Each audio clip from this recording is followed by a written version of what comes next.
A TV cancellation usually feels final. A show disappears from the schedule and people move on. But in the early 2000s, one animated comedy quietly proved that an audience can keep a series alive, without watching it live at all. Family Guy first aired on Fox in 1999, created by Seth MacFarlane. It was a noisy time for broadcast television. Ratings were measured week to week, and a show's future depended heavily on whether people tuned in on the night it aired. Family Guy struggled in that system. Fox cancelled it after its second season in 2000, brought it back for a third season, then cancelled it again in 2002. On paper, the story was over. But the audience hadn't disappeared. It had just changed how it watched. Part of the shift came from reruns. Cable channels needed a lot of content, and animated sitcoms fit well because episodes could be shown out of order. In 2003, Cartoon Network's Adult Swim began airing Family Guy reruns, often late at night. That mattered because reruns reduced the appointment problem.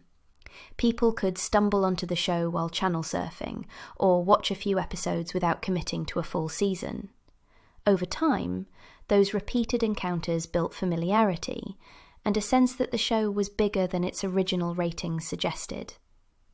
The other piece was physical media. Fox released Family Guy on DVD starting in 2003, and the sets sold unexpectedly well. Reports at the time described the DVDs as some of the best-selling TV releases in the format's early years, moving millions of copies. DVDs changed the relationship between viewer and show. Instead of catching an episode when it happened to be on, fans could re-watch, share discs with friends, and quote specific jokes because they knew exactly where to find them. The show became something you could own, not just watch. This is where individual habits start turning into a measurable pattern. A single fan buying a DVD set doesn't look like a rating. But many fans doing it at once creates a different kind of signal, one tied to money, not just attention.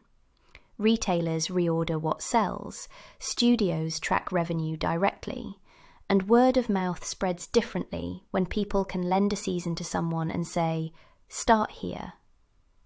The audience wasn't only consuming, it was organising around the show in a way broadcast schedules didn't capture. Around the midpoint, the story stops being about Family Guy specifically and becomes about the system that decided its fate.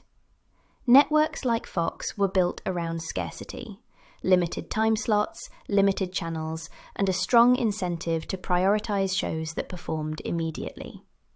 DVDs and cable reruns introduced a second market where time slots mattered less. Now, a cancelled show could keep generating revenue and cultural presence after it left primetime. That created a new question for executives. If a series is failing in one measurement system, but thriving in another, which number should count? The turning point came when those numbers started to align. Adult Swim reportedly drew strong ratings for Family Guy reruns, especially among younger viewers advertisers cared about. Meanwhile, DVD sales demonstrated sustained demand. In 2004, Fox announced it would revive the series, and new episodes returned in 2005. The quiet lesson wasn't that cancellations don't matter, it was that success had become multi-channel.